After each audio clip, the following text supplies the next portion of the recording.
Kau sungguh baik, Yesus, namamu indah. Yesus, ku cinta kau selalu, ku tinggikan, ku agungkan selamanya. Yesus, kau sungguh baik. Amin. Yesus, namamu indah. Yesus, ku cinta kau selalu, ku tinggikan, ku agungkan selamanya.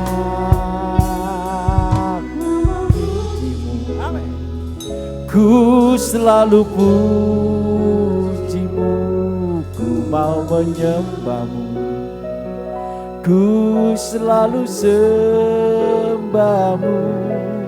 Kau yang layak terima semua pujian, kemuliaan hanya bagi Tuhan. Ku mau memujimu, ku selalu pujimu, ku mau menyembahmu, ku selalu sembahmu. Kau yang layak terima semua pujian, kemuliaan hanya bagi Tuhan.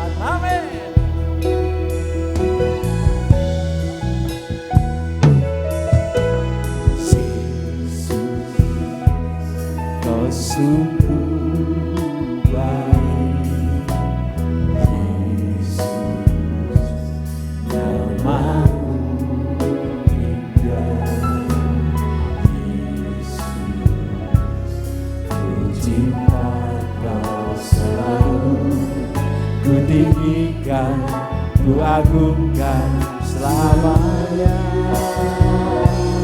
Ku mau memuji, ku selalu pujimu, ku mau menyembahmu, ku selalu sembahmu.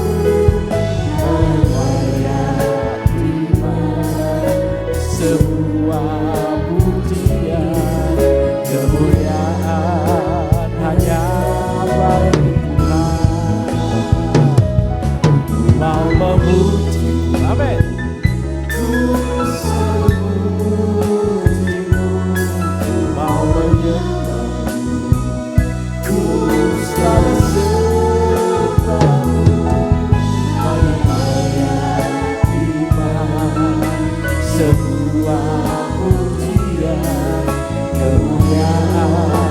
Hanya bagi Tuhan. Amin. Yesus, kau sungguh baik. Yesus, katakan namamu indah. Amin. Yesus, ku cinta kau selalu, ku tinggikan, ku agungkan selamanya. Ku mau memuji, amin. Ku selalu pujimu, ku mau menyembahmu, ku selalu sembahmu. Kau yang layak terima semua pujian, kemuliaan hanya. Sekali lagi mari kita sama-sama bangkit berdiri, amin. Ku mau memuji, ku selalu pujimu, ku mau menyembahmu, ku selalu sembahmu. Kau yang layak terima semua pujian, hanya bagi Tuhan.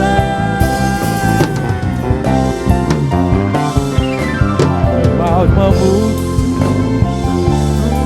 selalu pujimu, mau menyembahmu, ku selalu sembahmu.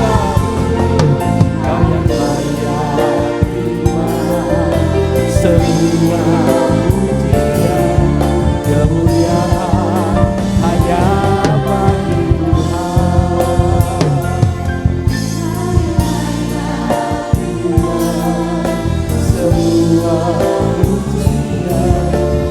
sekali lagi katakan, hanya Kau yang layak di tempat ini Tuhan. Kau yang layak terima semua pujian, kemuliaan hanya bagi Tuhan. Mari saudara, hidup saya dan saudara hanya untuk menyembah Dia. Berikan sembahan buat saudara. Oh, pujianmu bagi Dia, saudara. Haleluya, haleluya, haleluya. Oh, Yesus, hanya Engkau sembahan kami. Nama lain, hanya Engkau, Yesus.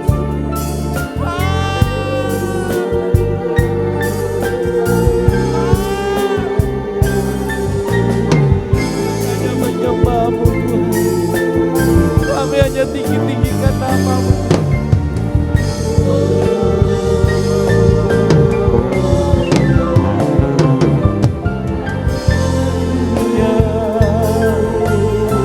Haleluya. Mari saudara, berikan sembahan, berikan mulutmu untuk menyembah Yesus Tuhan. Dia tamu agung kita. Oh, Dia Allah sejati kita. Yesus namanya. Haleluya.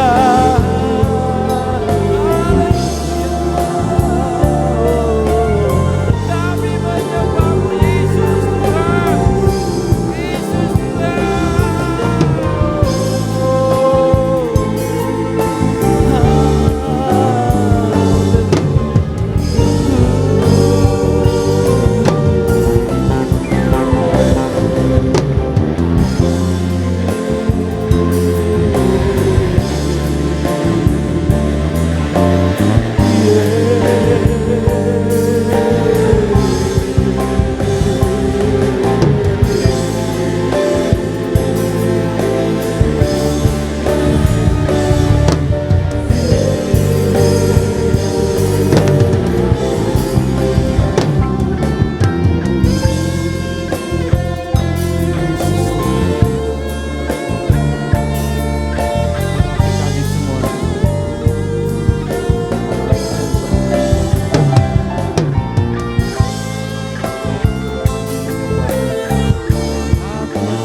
sebab Kau layak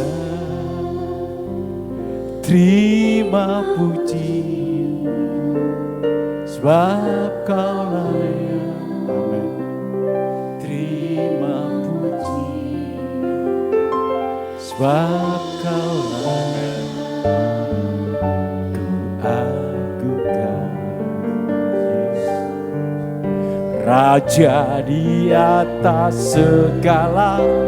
Amin, amin, amin. Semuanya katakan. Kau. Amin. Yesus Tuhan. Agungkan Dia. Muliakan Dia. Dia hadir Sempurna kita, Raja di atas segala raja. Amin.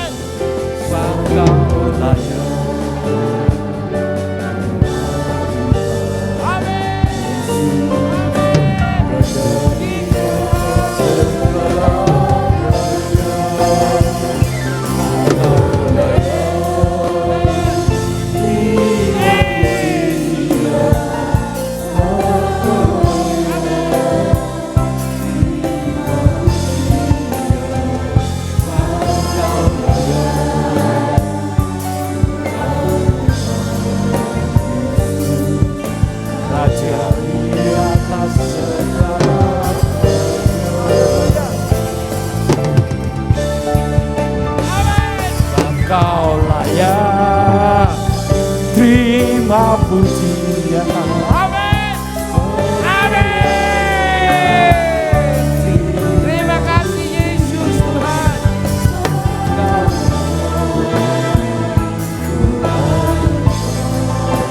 Yesus Raja di atas segala raja, di atas segala raja. Raja di atas. Sekali lagi katakan Yesus Raja di atas segala raja. Raja di atas segala raja. Tepuk tangan sore bagi Raja kita, Yesus. Haleluya, haleluya, haleluya. Terima kasih Tuhan. Yang tempat ini jadi hormat kemuliaan bagi nama-Mu Bapa. Bibir, mulut kami, tangan kami, hati kami semua untuk hormat kemuliaan bagi nama. Berkati ibadah ini awal pertengahan sampai akhirnya Tuhan. Curahkan berkat-Mu untuk kami semua dalam nama Yesus. Yang siap memuji Tuhan, mari sama-sama katakan amin. Tepuk tangan sekali lagi buat Tuhan Yesus. Haleluya. Amin. Dia berkuasa saudara.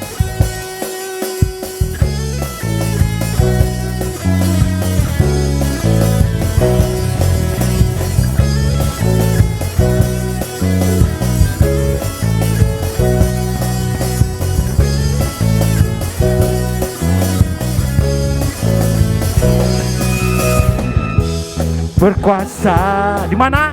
Di bumi, di surga. Bertakhta dalam kemuliaan. Amin. Dialah Tuhan Allah kita. Siapa? Namanya berkuasa, pembebas umatnya. Betapa hebat, betapa kuat jasadnya Allah kita. Dia atas semua perbuatan. Betapa hebat, betapa kuat jasadnya Allah kita. Dia ternama Yesus Raja segala raja, Tuhan Allah kita. Amin. Tangannya Tuhan. Sama-sama katakan.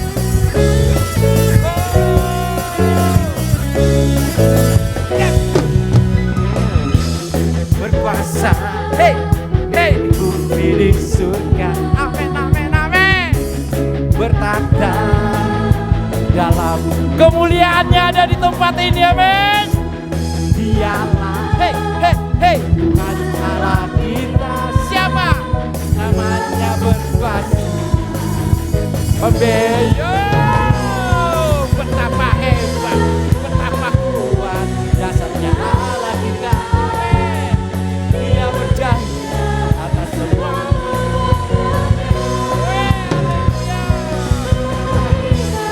Betapa kuat jasadnya Allah kita. Amin. Dia ternama Yesus Raja segala raja. Betapa hebat, betapa Dia berjanji atas semua perbuatan. Amin. Betapa hebat, betapa kuat jasadnya Allah kita. Dia ternama Yesus Raja segala raja, Tuhan Allah kita. Mana tepuk tangannya untuk Tuhan. Haleluya. Hey. Lebih semangat.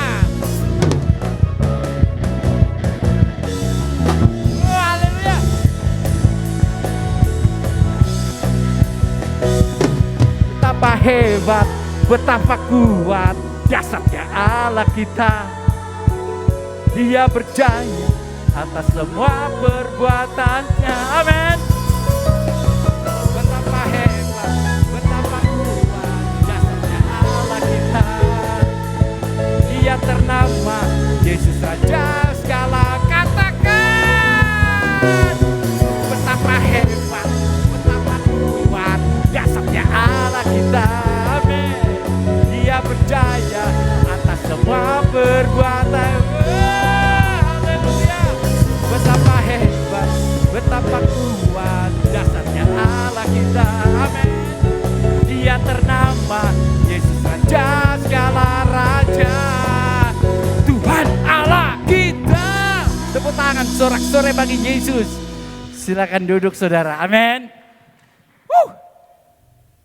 Tarik nafas dulu ya. Luar biasa. Dia begitu hebat. Kalau saudara belum merasakan kehebatan Tuhan, pertanyakan hidup kita sama Tuhan apa sudah melekat ya. Tepuk tangan sekali lagi buat Tuhan Yesus. Haleluya. Dia ada sampai saat ini bersama kita. Kita akan mendengarkan firman Tuhan yang luar biasa akan disampaikan hari ini.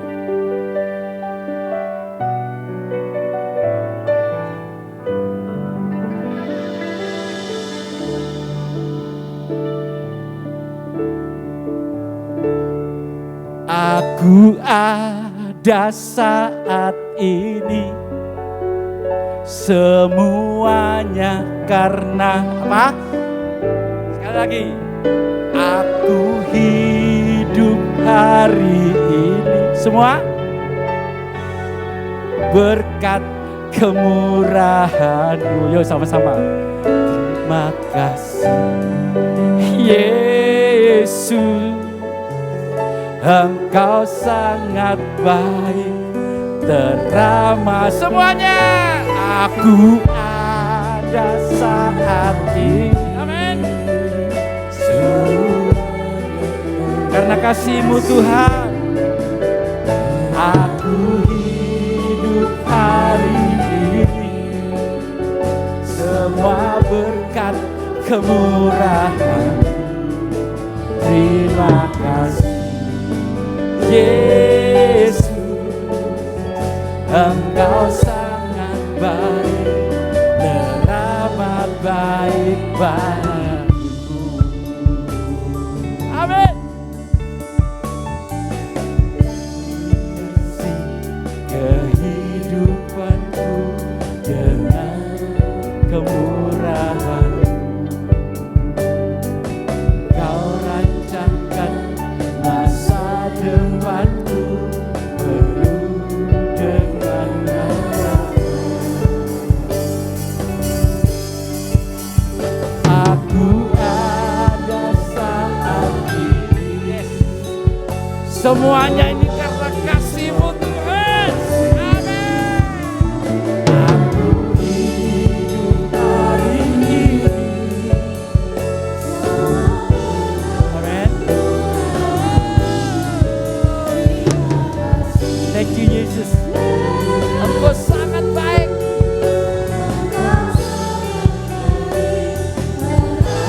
Aku ada. Haleluya. Mari kita berdiri sekali lagi. Kita berdiri bersama. Aku hidup hari ini. Semua berkat kemurahan. Terima kasih Yesus, Engkau sangat baik, teramat baik bagiku. Amin, amin, amin. Ada saat ini apa? Semuanya karena kasih-Mu. Aku hidup.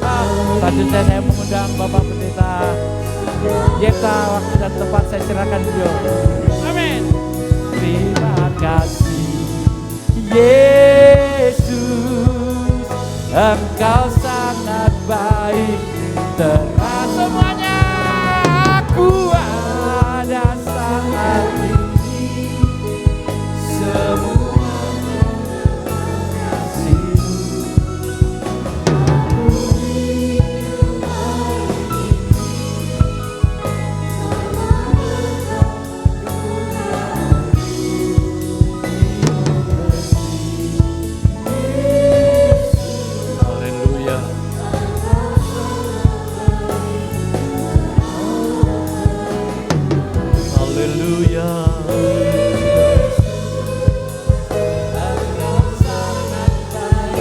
Haleluya.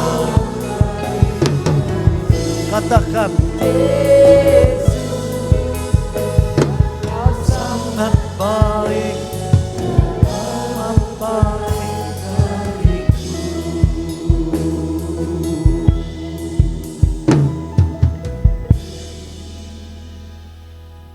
Terima kasih Tuhan. Kebaikan-Mu tak pernah berubah, tak berkesudahan. Sampai hari ini kami dapat beribadah dan memuji nama-Mu agung mulia. Kami yakin Engkau mendengar bersukacita akan pujian umat-Mu. Berfirmanlah Tuhan, sucikan hati pikiran pendengaran kami. Mampukan kami menerima, mempercayai dan mengerti firman-Mu. Puji Tuhan, Engkau pimpin ya Roh Kudus ibadah kami bersama-sama pagi ini. Segala pujian hormat bagi Engkau, Kristus Tuhan, Juru Selamat, bahkan mempelai laki-laki sorgawi kami. Haleluya, kami sambut firman-Mu. Amin. Silakan duduk jemaat. Shalom. Haleluya.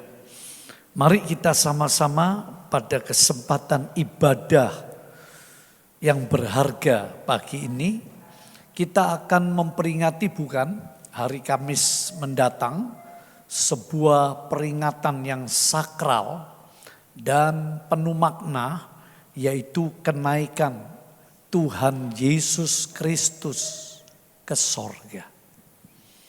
Nah, untuk itu mari kita melihat jemaat di dalam Kisah Rasul pasal yang pertama.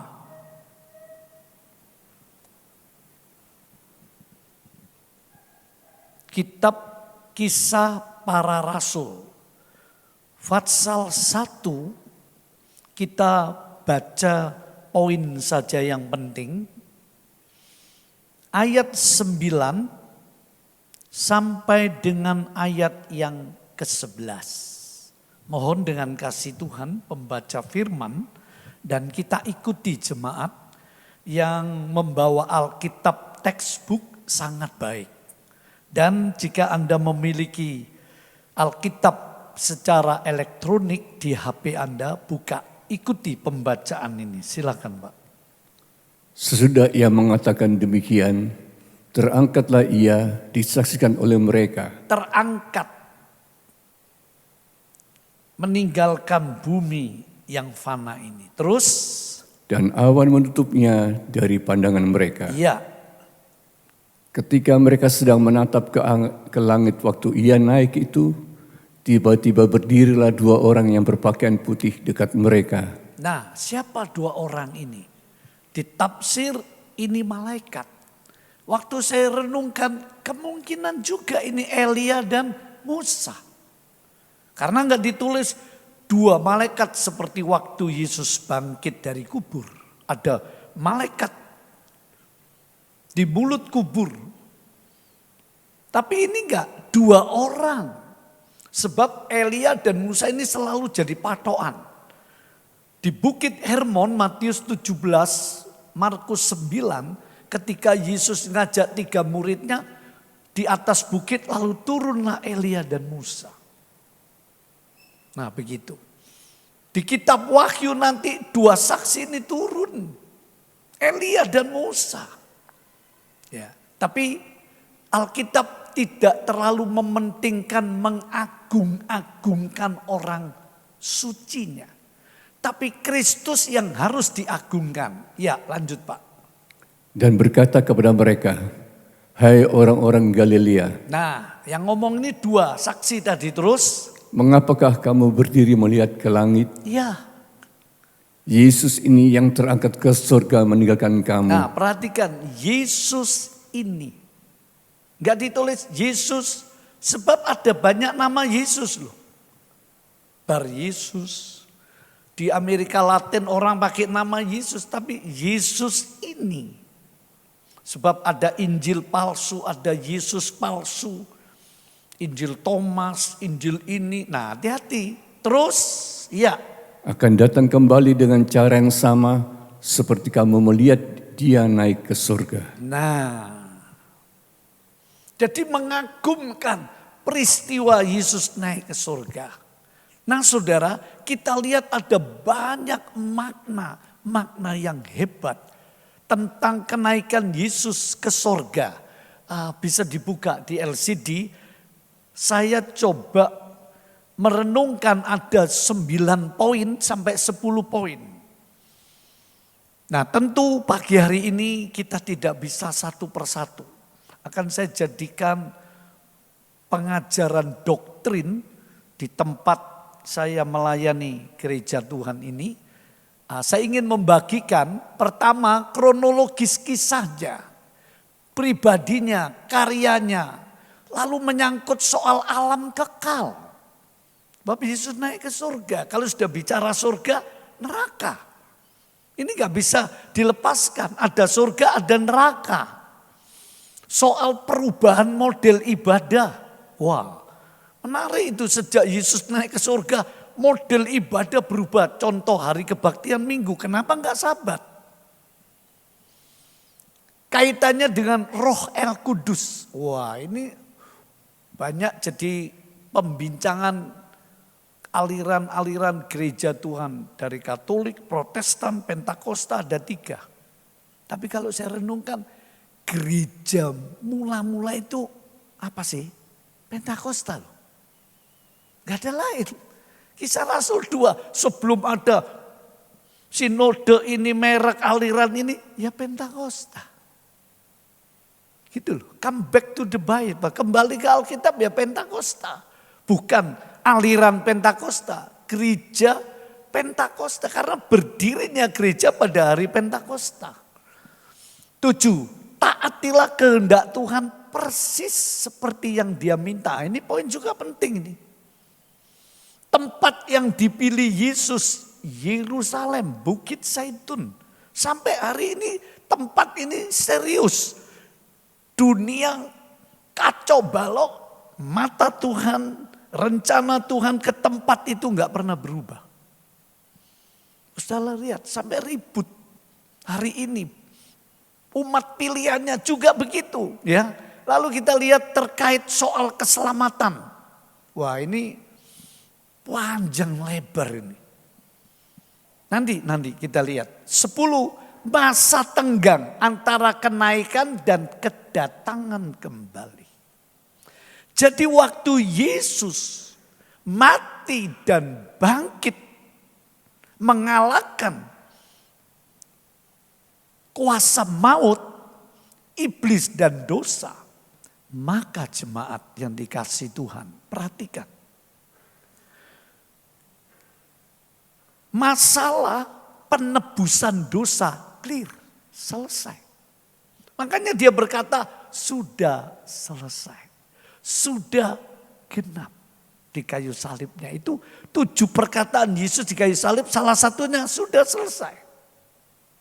Tapi ketika Yesus naik ke surga, ini bukan soal penebusan lagi. Penebusan sudah selesai. Tapi rencana Allah belum selesai loh. Penebusan selesai, rencana Allah belum. Ini harus dimengerti karena itu Paulus berkata dalam surat Ibrani. Teruskan pengajaran itu, teruskan sampai pada kesempurnaannya. Jadi penebusan itu baru bagian dari rencana Allah. Dan kalau boleh saya katakan itu bagian ekstra tapi serius dan penting. Sebab mula pertama Allah itu gak ingin manusia itu mati, jatuh dalam dosa, gak ingin.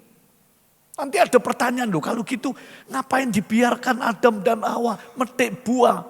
Ada banyak pertanyaan. Orang Kristen harus bisa menjawab. Jadi Peringatan kenaikan Yesus ke surga bukan cuma diperingati secara sakral, penuh makna, penuh kerinduan. Tapi kenaikan Yesus ke surga, saudara, itu sebenarnya memberi jawaban atas kesia-siaan hidup. Kalau sudah naik ke surga, tadinya manusia dibatasi ruang dan waktu. Manusia dikurung dalam lingkaran kesia-siaan hidup. Enggak peduli sehebat, sesukses, sekaya apapun manusia itu. Dia enggak bisa keluar dari gelembung lingkaran yang mengurung dirinya dalam kesia-siaan hidup. Tapi waktu Yesus naik ke surga, beda. Orang Kristen diberi pengharapan, diberi jawaban di tengah ketidakpastian dunia.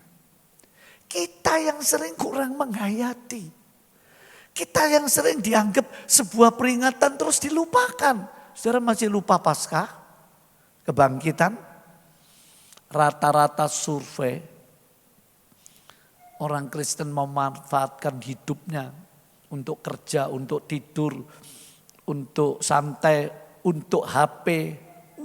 Itu dalam seumur hidupnya, andai kata dia mati umur 70, 80. Itu banyak waktu. Tapi untuk Tuhan cuma 6 bulan. Yang lainnya berpuluh tahun, tidur bisa 28 tahun. Kerja bisa 35 tahun. HP bisa 8 sampai 10 tahun kalau diurut.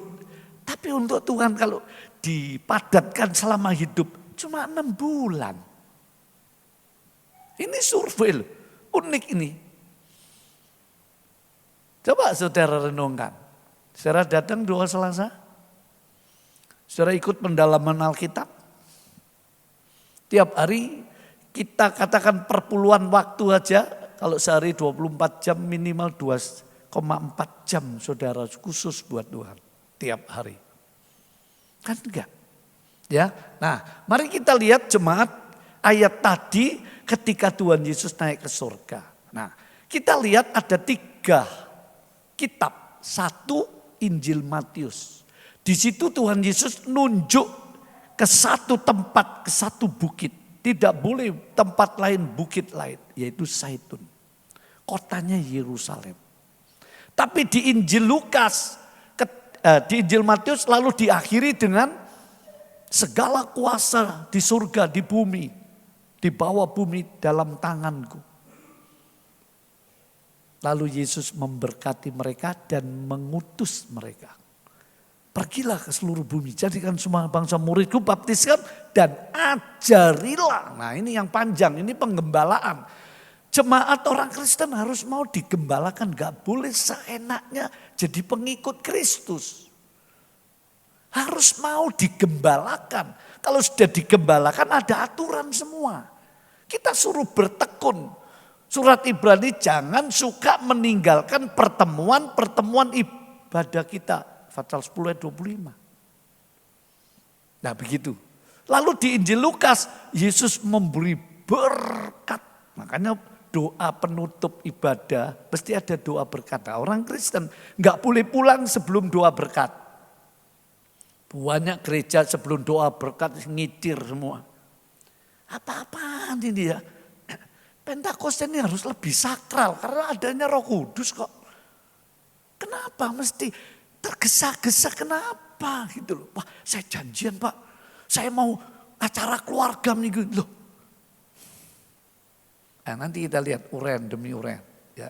Semoga kita nggak salah ngerti, semoga berkenan di hati kita urean-urean. Saya nggak ada maksud mau nyindir sama-sama kita pagi ini merenungi.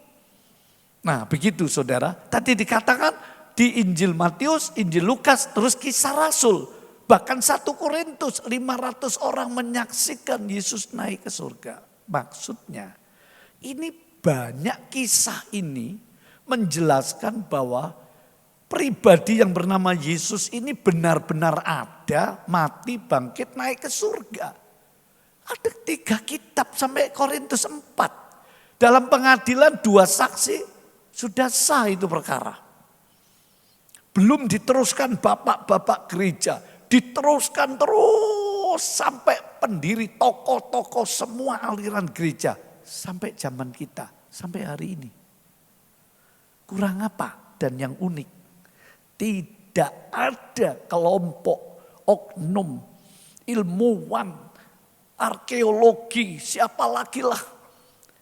Atau grup-grup aliran sesat yang bisa membuktikan Yesus tidak bangkit. Yesus nggak naik ke surga. Nggak ada, unik bukan? Padahal kekristenan ini dipertanyakan, bahkan diserang, diragukan.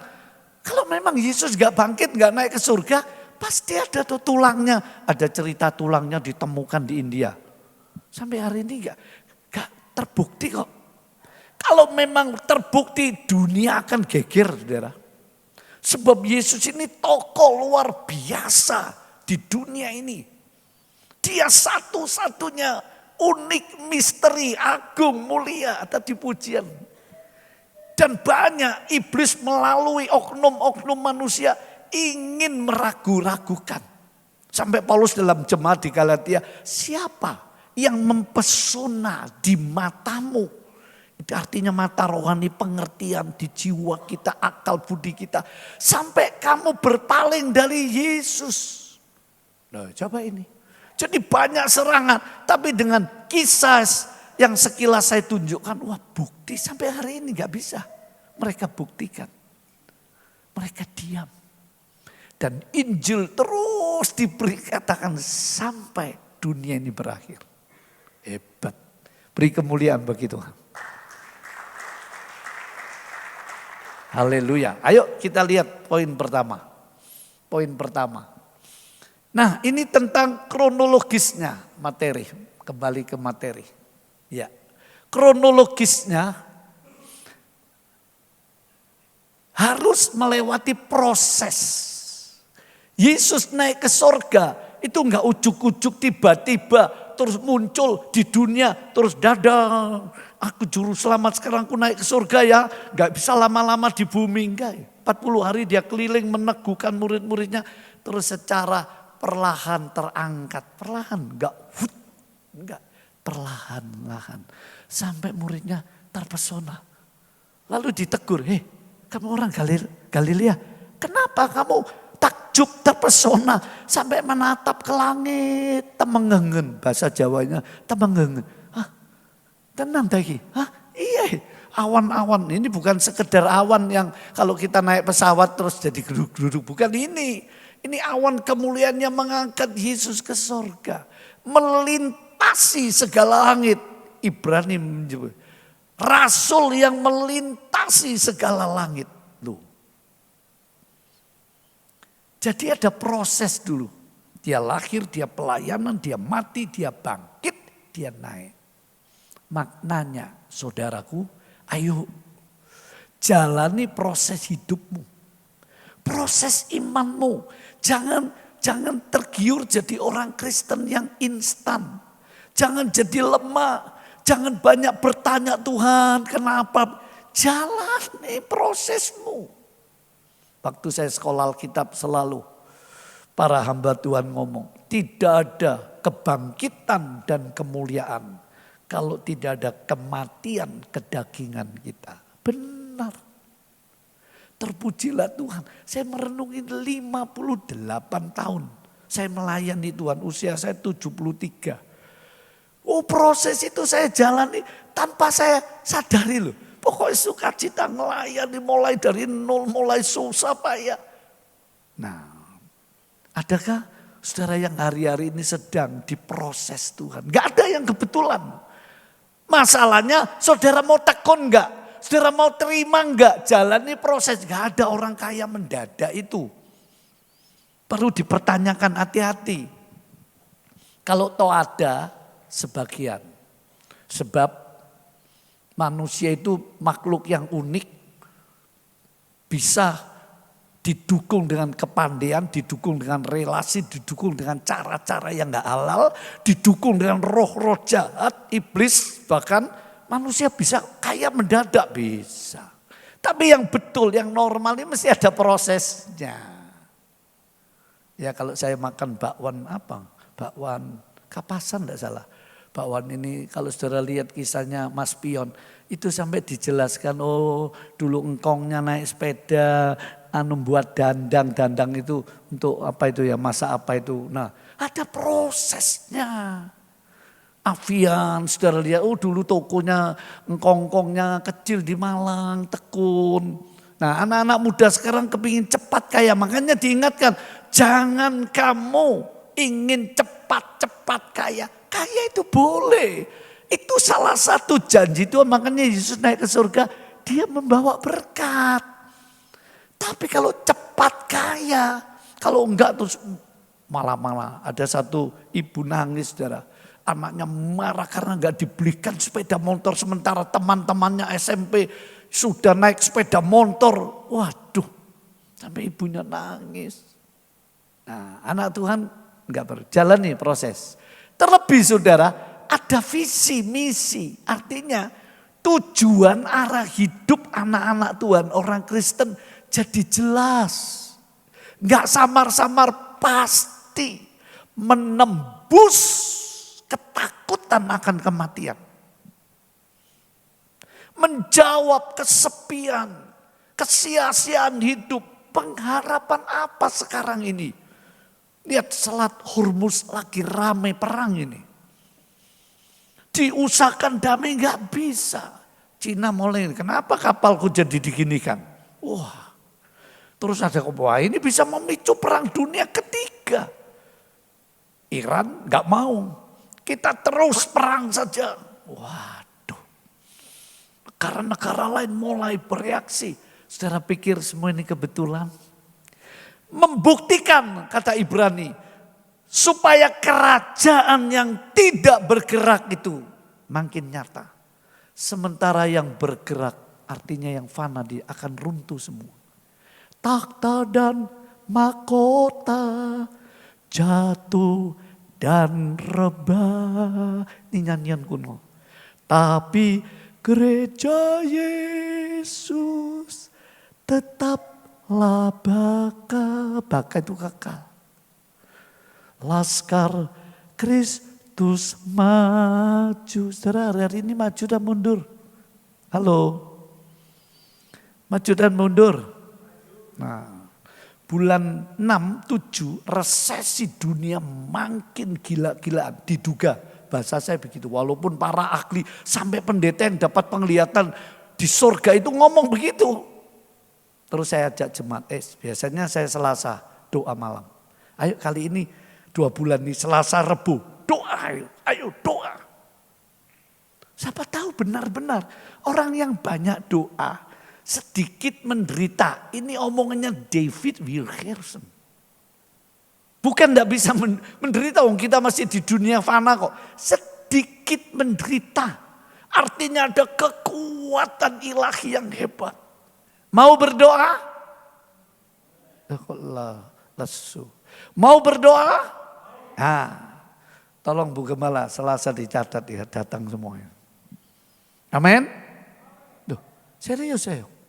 Saudara mau kapan lagi? Nunggu resesi utang panting. Wah, kalau betul terjadi perang, minyak naik sekuala, lalu terhambat ini, wah pengiriman dong. Saudara mau lari harap siapa? Saudara? Negara kacau balau di dunia loh. Indonesia diduga negara paling aman saat ini. Paling enak. Pohong dincepno kena gemangan, kates iso, bebek, opo, sampai kucing dimakan, sampai tikus dimakan. Gak bisa mati di Indonesia ini. Ya, Singapura mulai bingung. Malaysia mulai wah, kira-kira begitu berita cuplik. Nah, jadi ada tujuan hidup yang terarah, yang luar biasa, yang agung mulia. Namanya Exodus, keluaran. Di perjanjian lama ada namanya keluaran, kitab keluaran. Israel jasmani yang dikeluarkan dari Mesir. Lambang dunia yang jahat. Sistemnya yang jahat, bukan buminya, sistemnya. Tapi akhir zaman yang dikeluarkan Exodus dari dunia fana. Gereja Tuhan. Dalam arti rohani umatnya, bukan gedungnya diangkat, gedungnya ambruk karena perang bisa. Karena bencana gereja di Palu retak semua kena gempa bumi. Sampai di upgrade baru miliaran ya, dana yang harus keluar. Karena bukan gedung, tapi ini loh saudara yang duduk ini. Ku pergi, kalau kesusahan datang, ku pergi. Saudara-saudara kita, suami, istri, anak, orang tua, teman yang sudah pergi dulu karena COVID. Karena sakit, karena kecelakaan, karena apa? Sudah pergi ke rumah Bapak. Saudara yang masih diizinkan tinggal pasti ada maksud. Ya, ada maksud. Pelan-pelan dulu. Ya, oke, ini cukuplah nomor 1. Kalau saya uraikan terus, bayangkan 10 item sampai kapan selesai nanti ya. Ayo puji nama Tuhan. Yang kedua ini gambarnya. Yesus bangkit. Terus dia ngomong dulu, aku mau naik ke surga loh. Lalu dia naik. Dengan awan kemuliaan. Nanti gereja juga diangkat saudara. Kita perlu bertanya, jangan sampai Tuhan aku ketinggalan. Tadi mau saya videokan proses pengangkatan, saya pikir waduh kelamaan nanti ini. Ini kan khotbah akhir zaman nanti ya. Sebab kenaikan Yesus ada kaitan dari kedatangannya kembali. Itu penting. Itu puncak rencana Allah. Puncak, belum finish. Finish rencana Allah di Yerusalem baru. Ada yang bertanya, loh kok ada bumi baru ya Pak Pendeta? Apa maksudnya? Iya, di surganya nanti di mana? Sebab langit dan bumi baru, lalu kota Yerusalem baru turun menyatu. Loh surga jadi kosong atau bagaimana? Pindah? Wah itu butuh uraian semua ya. Namanya pelajaran eskatologi, hal-hal yang akan datang. Ya, kita masuk ke poin selanjutnya. Ya, poin kedua.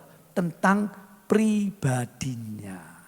Dia hidup selamanya. Gak ada tokoh yang hidup selamanya. Akhir-akhir ini banyak orang yang bukan anak Tuhan ditampai Yesus langsung loh.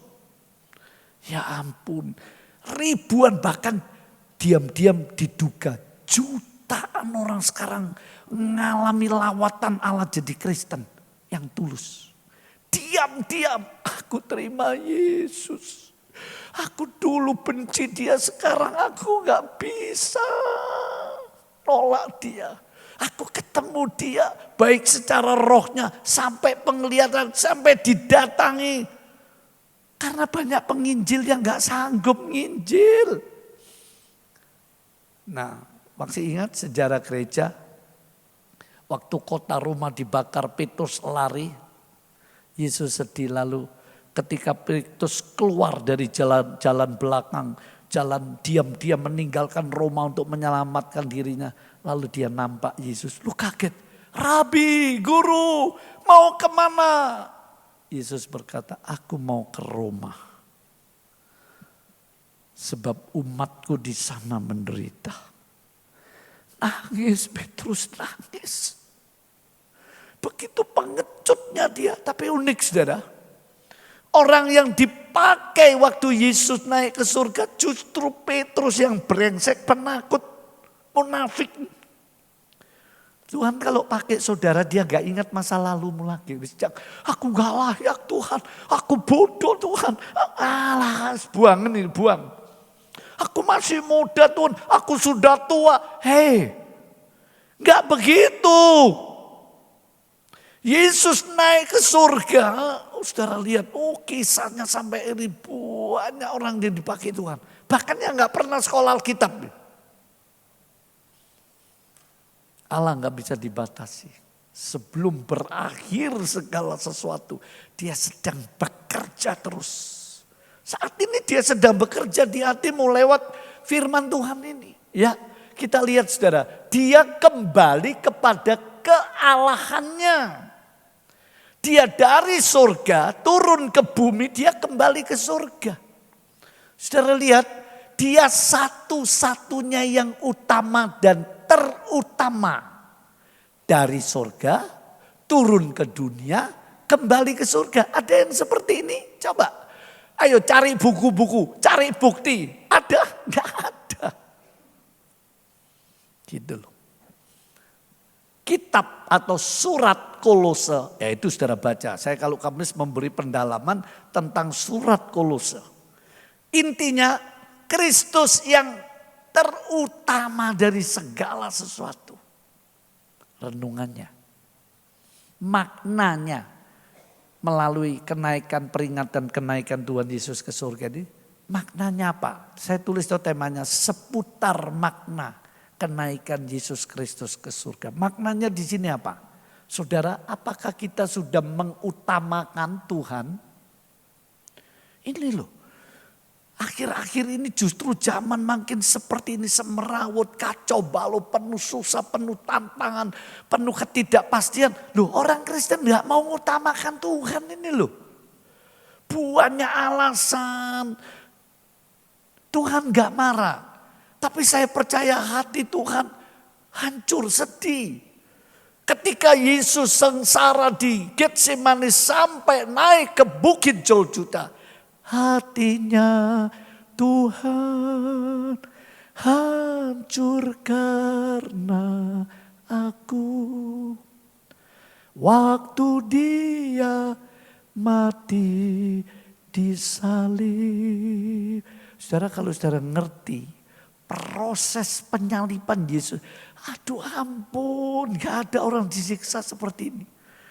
Cukup waktunya saya detailkan ya. Pakunya itu bukan di sini, pakunya di sini. Saudara kalau punya tangan coba gini kan, nanti kan ada rongga antara dua tangan, dua tulang, dipaku di situ. Nah, waktu Yesus tarik nafas, mesti narik nafas. Nah, ini kekuatannya di lutut. Lututnya harus ditekuk. Kalau enggak, aduh enggak bisa nafas dong. Nah itu orang Romawi itu kalau nyalibkan orang itu nggak mau lama-lama. Dia kok gak mati-mati, dikepruk sudah, dipukul lututnya. Brok. Dia nggak bisa lagi, mati dia. Tapi waktu Yesus mau sudah mati. Tenan mati, ditombak rusuknya. Jelas, mati. Tapi aneh, mati keluar air dan darah. Coba saudara ke Karangmenjangan sana, Dokter Sutomo mayat-mayat belek keluar air dan darah gak akan. Tapi ini unik, air dan darah simbol kalau wanita melahirkan pasti keluar air dan darah. Yesus mati, lahirlah gereja. Makanya gereja ini bukan orang yang suka ngerasa di gereja, saya beritahu hati-hati loh saudara. Iblis nyerang gereja, nyerang pendeta, nyerang majelis, nyerang orang Kristen. Itu sudah zaman dulu. Karena itu orang Kristen yang pintar, yang bijak gak mau. Kalau dia melihat berita-berita yang negatif, ada bukti enggak? Kalau ada bukti, dia tangisi, dia doakan. Jangan malah digosipi, goblok gitu. Kalau tangan saudara cantangan tahu jantan infeksi, terus marah saudara tutup itu. Enggak. Hati-hati anak-anak remaja, sebab banyak dengan medsos ini orang seenaknya ngomong saudara. Seenaknya nilai, hati-hati. Jadilah orang bijak, bukan cuma orang pintar, bukan cuma orang tulus. Ya, nah. Dia satu-satunya dong, terus materi. Maka benarlah dan logis, bukan cuma benar. Ada banyak ajaran benar, tapi gak bisa nyeritakan secara logis. Lah gimana ngerti? Pokoknya bener, nurut aja, baik. Tapi orang ini punya akal, mikir saudara. Makanya orang Kristen ini kalau kebaktian gak butuh ayat dari kitab aslinya bahasa Ibrani, bahasa Yunani. Keopo, boleh saja tapi enggak terlalu penting. Pakai bahasa kita sendiri supaya gampang ngerti, itu tujuannya. Nah, makanya logis benar kalau Yesus satu-satunya jalan keselamatan bagi manusia. Nah sedikit bicara soal keselamatan, maka ada banyak pandangan supaya kita jadi orang Kristen yang wawasannya luas, nggak kuper. Dunia ini makin pinter, makin kritis. Pandangan soal keselamatan pertama gini, tidak ada keselamatan. Salah satunya orang yang fahamnya ateis. Nggak ada Allah, nggak ada Tuhan. Jadi nggak ada keselamatan. Saksi Yehova loh. Nggak mungkin ada neraka. Nggak ada. Yang ada surga. Ada lagi yang paham. Kelompok-kelompok tertentu, kadang-kadang saya mau menyebut nama ini terlalu panjang nanti. Habis mati buyar, selesai. Tuh. Lihat soal keselamatan macam-macam. Anda kalau remaja, Anda akan dicekoi loh. Kalau Anda nggak kuat dasar pengajarannya, Anda akan hanyut. Ibu-ibu tua, ibu-ibu muda harus bisa kalau ditanya anaknya, harus bisa jawab itu. Pendeta-pendeta kalau ditanya, makanya ada ilmu apologetika. Menjawab pengharapanmu itu apa? Imanmu bagaimana? Setiap minggu kedua tadi saya ngomong sama putri saya yang sudah jadi pendeta penuh, Ruth Kristiani. Kamu yang bacakan pengakuan iman. Papa, waktunya mepet ini nanti kalau telat terus gak enak. Padahal saya ini ninggalkan jemaat itu, saya beri contoh ya gembalamu kalau gak penting saya gak ninggalkan. Gitu loh. Nah saudara, tak ada keselamatan. Keselamatan diberikan kepada semua agama. Seperti begini, Tuhan Allah di langit itu bawa cermin, terus dilempar ke dunia. Prong itu pecah semua. Pecah jadi 7 kah, pecah jadi 100 kah. Terus Tuhan Allah, masing-masing sesuai agamanya ya, sing rukun ya. Benar tak ini? Kalau benar logika saya, Tuhan ini bikin geger. Sebab saudara lihat, soal agama itu sensitif sampai hari ini dunia bisa geger karena soal agama. Nah kan Tuhan yang kasih cermin, Tuhan yang punya konsep geger jadian. Nah masa Tuhan begitu? Enggak, tapi ini tergantung apa? Ya kamu agama A, B, C, ini namanya baik. Tapi apa benar? Nah perlu direnungkan. Enggak boleh dihina. Tapi perlu direnungkan. Kalau kamu bisa jalani sesuai agamamu, kamu nanti selamat. Pertanyaannya betul? Manusia bisa jalani sesuai agamanya, termasuk orang Kristen. Nah nanti kalau poin yang ke-9 soal keselamatan, orang Kristen yang berbuat dosa, kemudian mati, selamat enggak ya? Wah ini jadi pro kontra, gimana bisa selamat? Pak Robert pasti protes itu. Betul? Nah kalau ada waktu direnungkan. Sebab mendekati kedatangan Kristus kembali semua makin dicerahkan. Tidak ada yang tertutup, meterai itu dibuka semua. Haleluya. Ya, tapi nggak ada yang sanggup sempurna. Kata 1 Korintus 13. Nubuat kita nggak sempurna, bahasa roh kita nggak sempurna, pengetahuan kita nggak sempurna, termasuk kasih kita nggak sempurna. Iman kita nggak sempurna. Apabila yang sempurna itu datang, apa ini? Kristus yang bawa kesempurnaan. Makanya saya katakan penebusan itu belum finalnya rencana Allah. Soal dosa clear diselesaikan, tapi rencana Allah belum loh. Masih panjang itu. Begitu ya. Nah, saudara lihat ini pahamnya. Semua agama itu ada keselamatannya diberikan kepada semua agama. Tuh, kalau gitu Yesus satu-satunya ini jadi persoalan ini. Jadi polemik, jadi pertanyaan. Wong ada begini, jangan terlalu benarkan diri sendiri saya. Kalau buat apa toh benarkan kekristenan ini buat apa? Tapi kalau itu benar, saudara tahu ilmu pasti. Misalnya ya gedung ini, kalau pasang keramik di center, garisnya. Apalagi zaman sekarang pakai laser. Nanti kalau ada kursi yang muncul pasti kena itu. Itu namanya ilmu pasti. Kencang. Loh, apa tuh? Loh, ojo ngono toh, siapa yang bangun gedung ini? Dulu almarhum Bapak Gembala toh. Terus tukangnya, Pak ojo ngono toh sampean. Yo muncul-muncul titik gak apa-apa toh. Gak bisa. Setelah dimarahi, pemborong gak mau yang punya rulu kok ngene kabeh momoh lurus. Loh, karena lurus malah dibener, ya bener. Ini yang bener begitu.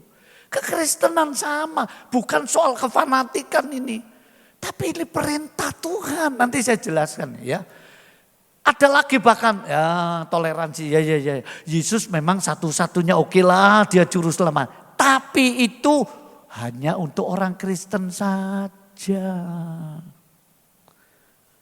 Coba lihat saudara. Ini namanya tipu daya iblis. Kuasa iblis itu sudah hancur. Waktu Yesus mati di kayu salib, naik ke surga, bangkit naik ke surga. Kuasa iblis hancur. Makanya Yesus bilang dalam Wahyu pasal 1, kunci alam maut dalam tanganku.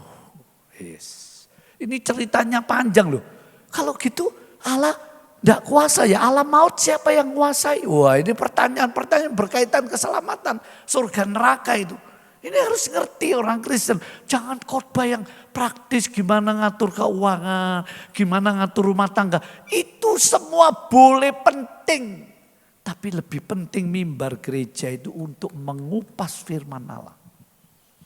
Nah, memang Yesus satu-satunya tapi itu untuk orang Kristen. Enggak. Tapi sesungguhnya, nah ini, Yesus bukan salah satu loh. Tapi Yesus satu-satunya. Ayo kita lihat gambarnya. Next. Gambarnya, nah ini. Ini lihat, apa itu, diperbesar gak itu? Jalan mudah, jalan lebar, jalan sesat, jalan maut. Nah ini lihat, nah ada banyak yang disangka orang, ada banyak jalan yang dikira. Ayatnya di mana? Amsal, cari supaya saudara makin suka baca Alkitab. Ini, yang lihat, tapi ujungnya maut loh. Ini serius di alam roh gitu. Oh Pak Pendeta itu terlalu fanatik. Istri saya melihat ini. Istri saya melihat ini. Dia melihat semua nunggu hukuman, aduh ngeri. Dia melihat dunia ambruk semua, kiamat. Saya nggak pernah dikasih penglihatan itu. Tapi kalau orang bisa merenungi dan diberi pencerahan oleh Roh Kudus itu sama nilainya dengan penglihatan loh. Bahkan nggak bisa salah. Betul? Ayo misalnya ini anak remaja. Siapa namanya nih yang gini? Namamu siapa? Cepet. Ya kamu yang noleh nih. Namamu siapa? Hah? Ceret. Yang keras dong. Ya wis gak krungu aku ya. Saya tanya, kamu pernah ke kebun binatang? Pernah? Nah, sekarang ketika kamu gak perlu pergi ke kebun binatang, kamu membayangkan, bisa gak? Oh kerannya gelantongan, kuda nilnya mangap, jerapahnya makan rumput, singanya tidur. Bisa bayangkan? Bisa. Ketika dia bayangkan, sama enggak dengan dia waktu lihat di kebun binatang? Sama enggak? Sama. Makanya gini, saya sama teolog teman-teman. Ayo Pak Yopta ke Eropa. Mau. Ayo Pak Yopta ke Cina. Bukan saya fanatik. Pegele saudara naik pesawat. Biayanya enggak. Saya setel TV ya kayak tau bisa. Oh ini. Memorinya harus kuat. Nah itu cukup. Makanya seorang pelukis memorinya kuat.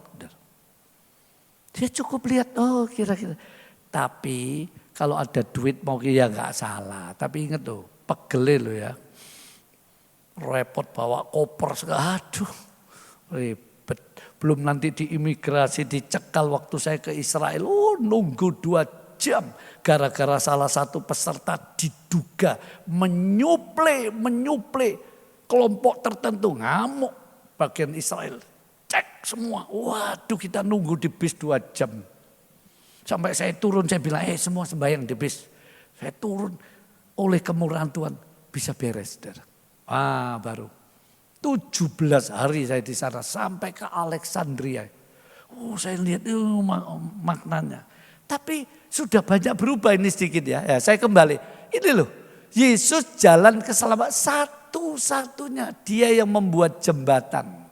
Ini dulu nggak bisa dijembati. Ini gambar salib ini. Salibnya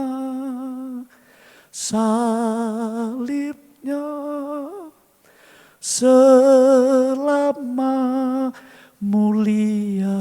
Siapa yang nyanyi ini? Jongsung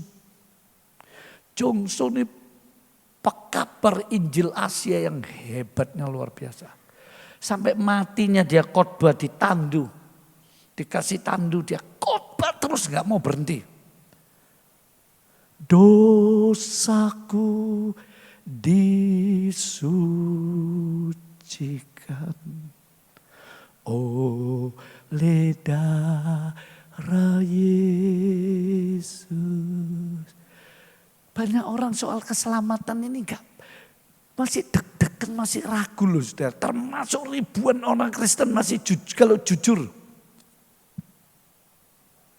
Kadang-kadang tanya, saya yakin masuk surga. Tunggu, hati nuraninya dulu. Jangan ucapan. Juga pengertian.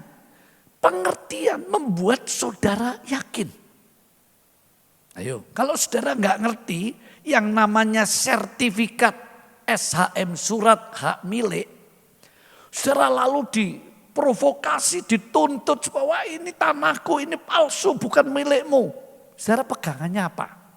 Pakai perasaan, berkelahi, main suap-suapan? Enggak.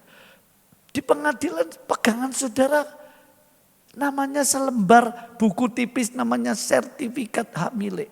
Itu yang membuat hakim, ini miliknya dia, titik. Kecuali main manipulasi, hakimnya lain. Logikanya kebenarannya begini, nah ini juga tidak ada jalan lain. Yesus bukan salah satu jalan loh, hati-hati.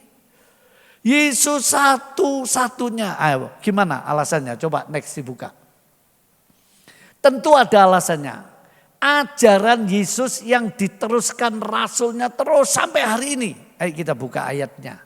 Yohanes 14 ayat 6. Yohanes 14 ayat 6 saja itu kok sampai enggak usah. Ayat 6 silakan pembaca firman membacakan. Injil Yohanes pasal 14 ayat 6. Kata Yesus kepadanya, ya, Akulah jalan dan kebenaran dan hidup. Tidak ada seorang pun yang datang kepada Bapa kalau tidak melalui aku. Datang kepada Bapa ini Allah yang esa. Bapa, Putra, Roh Kudus.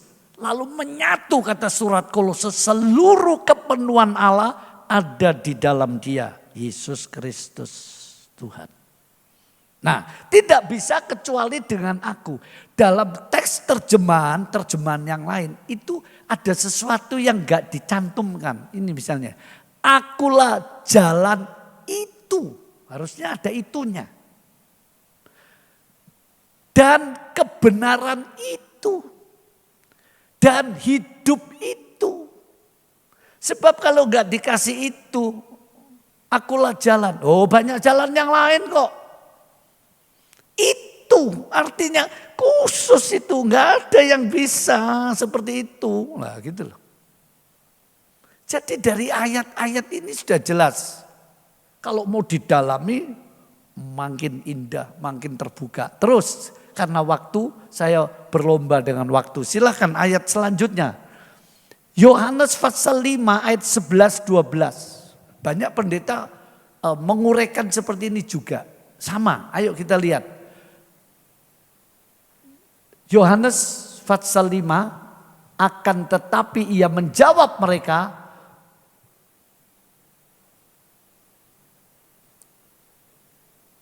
Terus Akan tetapi ia menjawab mereka, orang yang telah menyembuhkan aku, dia yang mengatakan kepadaku, angkatlah tilammu dan berjalanlah. ya, coba materi kembali, materi kembali. Ini aja, 1 Timotius pasal 2. Ini rupanya keliru ini yang saya maksud. Ya, 1 Timotius pasal 5, pasal 2 ayat 5. Ya, silakan. Karena Allah itu Esa, Ya. dan Esa pula dia yang menjadi pengantara antara Allah dan manusia, yaitu manusia Kristus Yesus. Yang saya maksud tadi, Yohanes berkata begini, siapa yang tidak memiliki anak, dia tidak memiliki hidup. Jadi Yesus satu-satunya. Ini baru sekelumit ayat di sini pengantara Esa. Allah yang Esa, Allah yang kekal, pengantaranya Yesus Esa. Tidak ada pengantara lain. Karena itu saudara lihat, di Kisah Rasul ini, di pasal 1, di situ diceritakan ibunya Yesus, Bunda Maria ikut doa di loteng Yerusalem.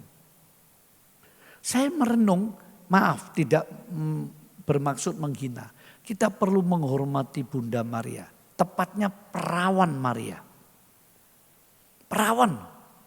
Kalau disebut bunda oke lah karena dia melahirkan Yesus. Tapi kelahirannya tanpa benih laki-laki loh. Istimewa ini. Makanya pengakuan iman perawan Maria. Melahirkan anak laki-laki itu.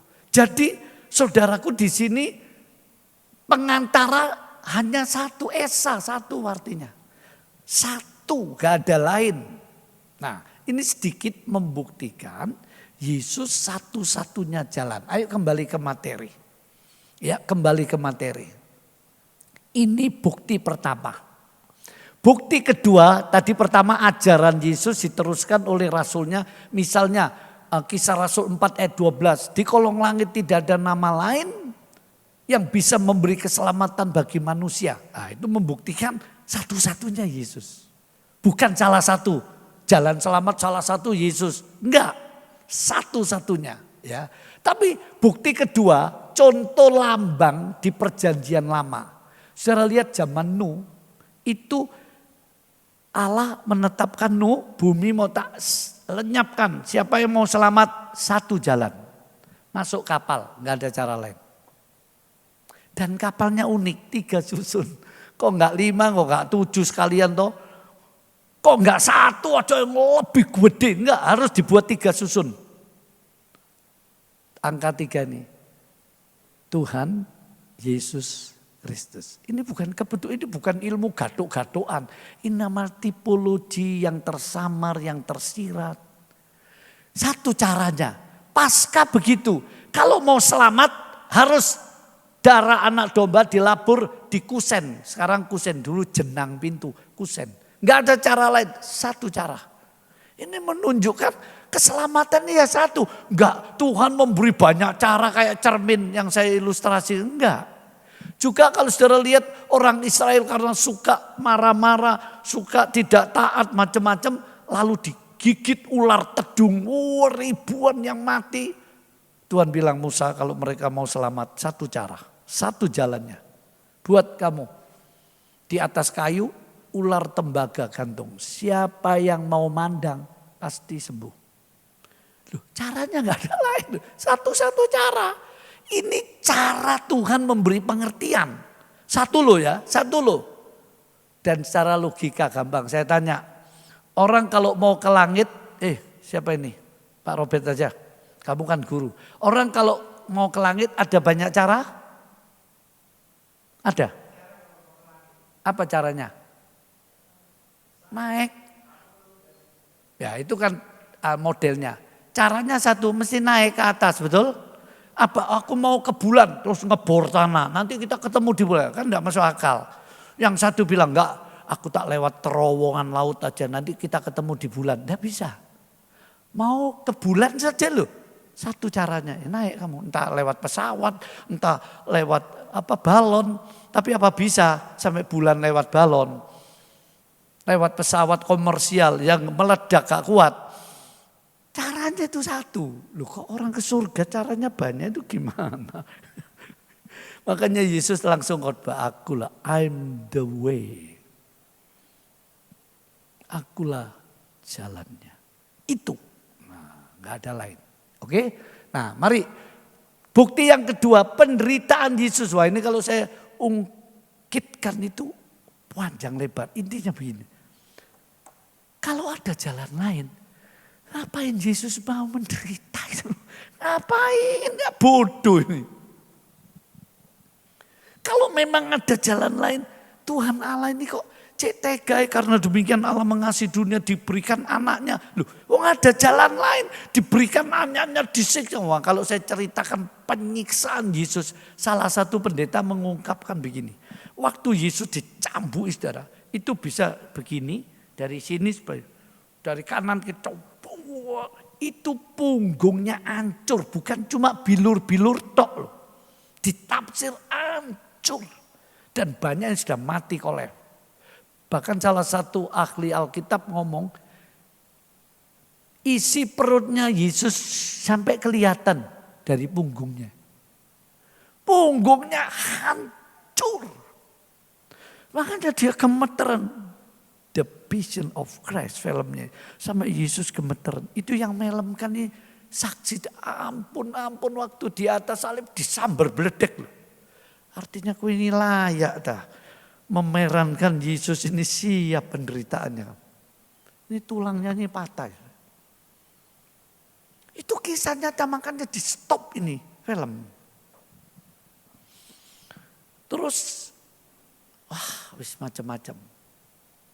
Belum penderitaan jiwanya. Keringatnya menetes seperti darah itu mulai di Getsemani. Makanya waktu saya ke Holy Land ya sebetulnya disebut tanah suci itu gak ono ya. Mana ono tanah suci, ono perang ono kok. Yang betul tanah perjanjian gitu loh. Bukan tanah suci. Lah ini Pak, itu guide-nya. Ini Yesus jatuh yang pertama, Yesus jatuh pikul salib. Sampai akhirnya ditolongi Simon Kirene atas perintah Laskar Romawi. Kamu aja nyalip ini, Yesus balak-balak jatuh. Kelamaan nih kita selesai nyalipkan dia ini. Bayangkan. Pertanyaannya, ngapain dia mau sampai mati loh? Ini kan gak masuk akal kalau memang bukan satu-satunya cara dia harus mati. Karena upah dosa itu apa? Dibaca Rom 6 ayat 23. Rom 6 ayat 23 ya. Nah, waktu saya hampir habis ini. Rom 6 ayat 23. Sebab upah dosa ialah maut. Apa? Upah dosa?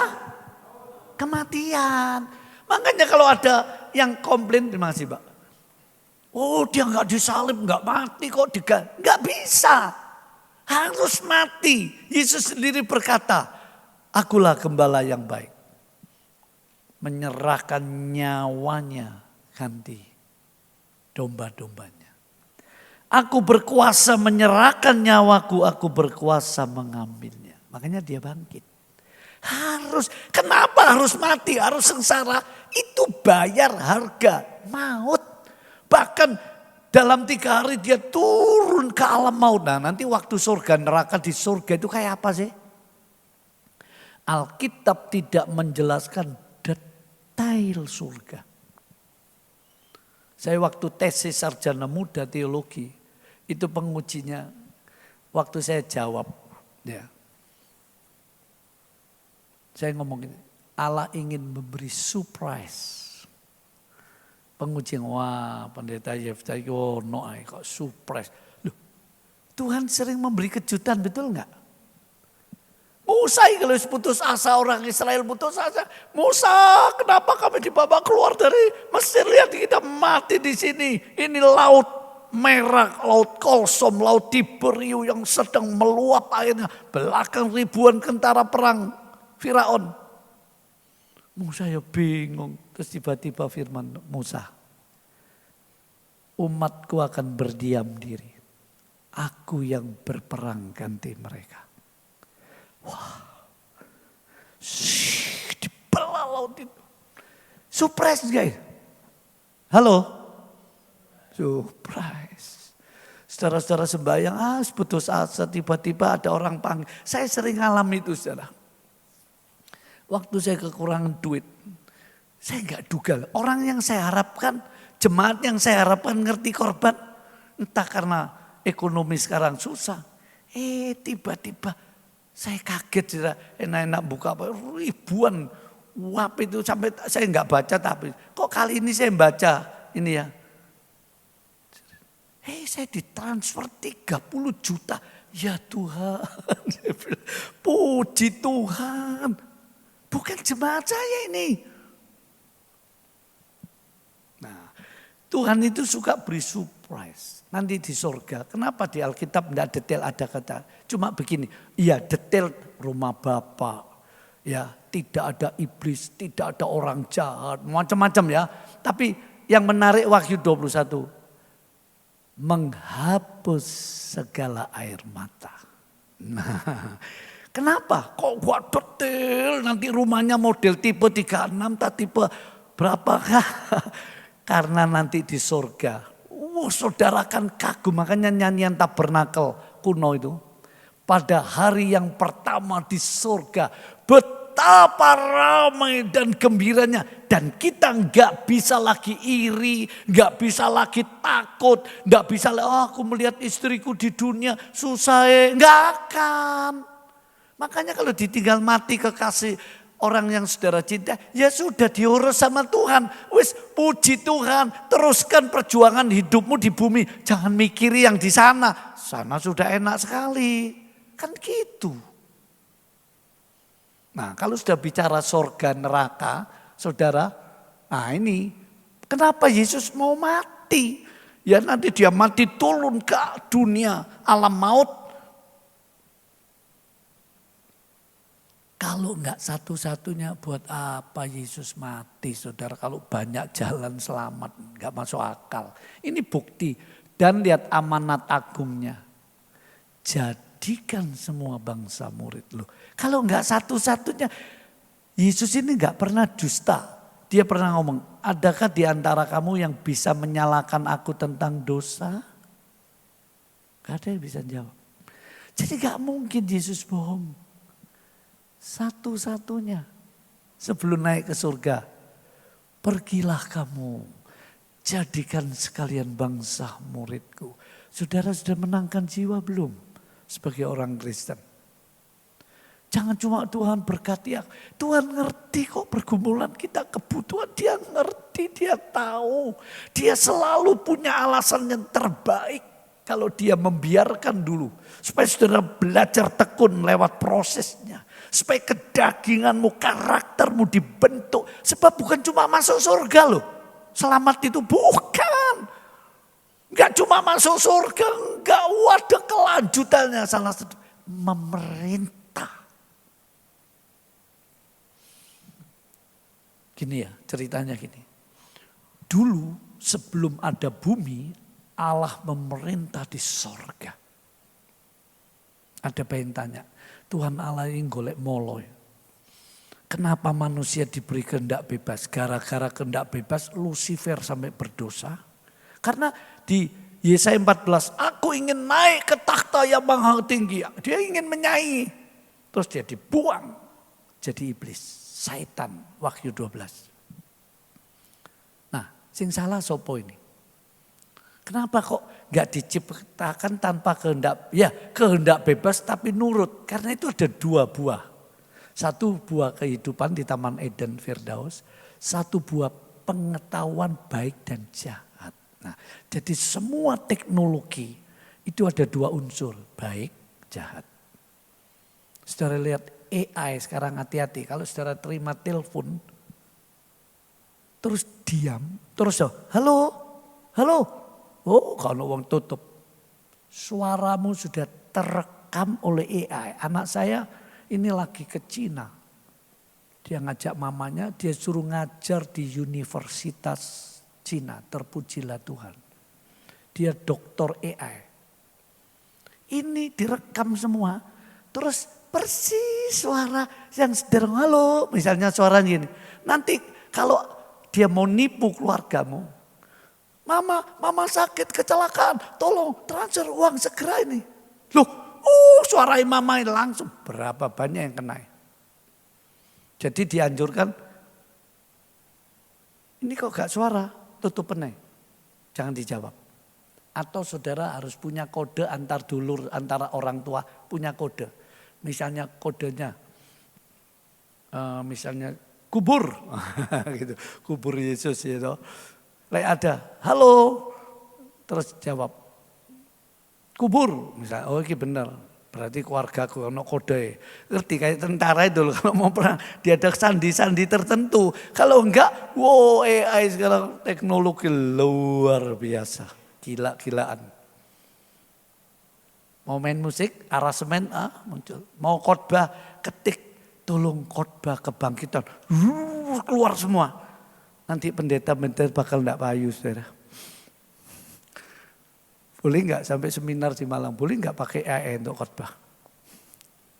Saya enggak pakai AI loh. Ya. Referensi dari pendeta lain, nah boleh lah. Tapi lah itu kan enak. Gak usah banyak-banyak belajar sekolah, ngapain sekolah. Wah luar biasa. Sedikit anak-anak muda, anak-anak remaja. Kamu sekolah penting, harus, baik, perlu. Tapi kalau kamu cuma sekolah ndak punya skill. Nanti beberapa ilmu bakal gak payu. Misalnya accounting. Ayo cepetin laporannya ya Pak, sebentar. Pakai tek-tek, beres. Makanya bahas, gak perlu mikir-mikir. Sekarang kalau saudara mau ngeprint buku di bank, gak antri lagi, enggak.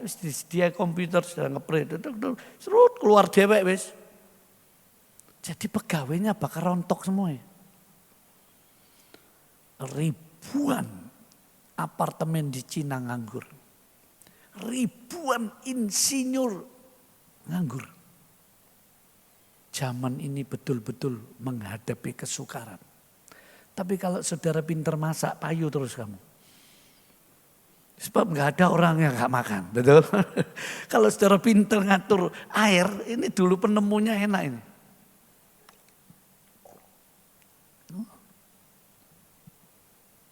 Jadi ada pekerjaan-pekerjaan yang sulit digeser. Nah orang Kristen minta hikmat, Tuhan tekunono skillnya. Bukan gelarnya dulu, nanti itu gampang. Memang gelar perlu, S1 bayarannya sampai S lilin ya beda. Tapi kalau cuma S1, gak ngerti apa-apa saudara kerja dimarahi terus sama bos. Goblok kamu ya, wah minggir kan nanti bulan depan kasih sudah gak usah dipakai. Tapi orang yang punya skill, keahlian, ini payu terus saudara. Nah ini bukti. Next, sedikit waktu lagi ya. Saya terpaksa menghentikan. Karena ibadah kan ada. Coba. Karyanya, ini aja. Ini terakhir di sini ya. Nah, masih banyak tuh tadi. Ada 10 item ya. Jadi dia memberikan apa? Waktu Yesus naik ke surga, dia memberikan damainya. Damai yang diberikan sangat besar. Dia sangat besar. Damai yang jadikan hatiku gemar. Saya waktu melayani di Madura, seorang diri, masih remaja loh saudara. Keluar sekolah Alkitab, belum teologi, sekolah kursus Alkitab. Sendirian yang buat saya kuat dan enjoy ketika damainya diberikan. Ketika saya nangis dalam doa, jauh dari orang tua, jauh dari gembala, gak punya teman, harus berjuang. Ini loh, namanya jimat tak tumbuh tak buang ke dalam nama Yesus gak apa-apa. Sampai bapak saya geleng-geleng. Kakak saya aja gak berani nyentuh jimatnya. Saudara jangan sembarangan ya.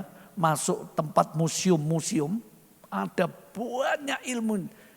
Diduga orang kalau ke Holy Land.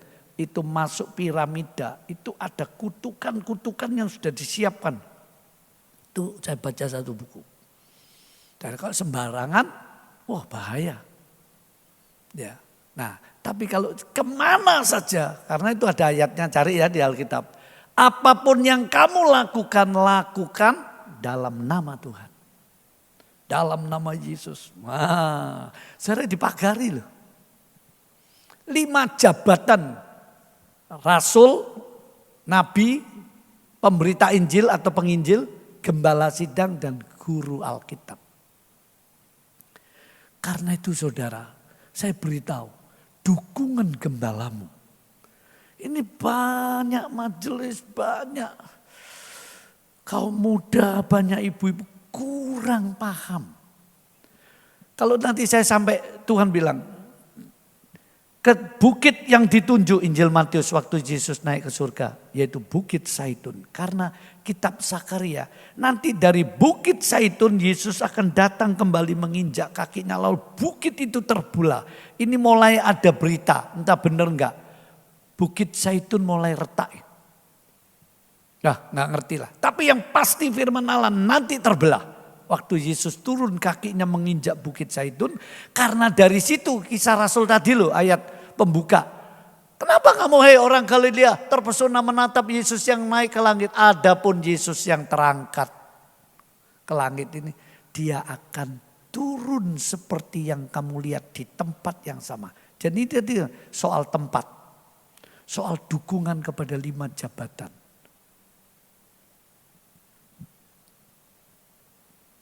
Ada banyak jemaat yang ngerti itu. Ada banyak kisahnya waktu saya dengar khotbahnya Robert Liardon.